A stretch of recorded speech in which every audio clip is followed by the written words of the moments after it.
migrant cartoning machine can be divided into vertical structure and horizontal structure. The running direction of the equipment is divided into linear type. It often contains 3 feeding mechanisms for leaflets, products, and cartons.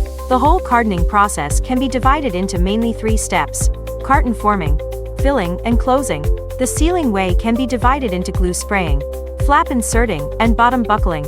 It can be used alone or cooperated with other machine.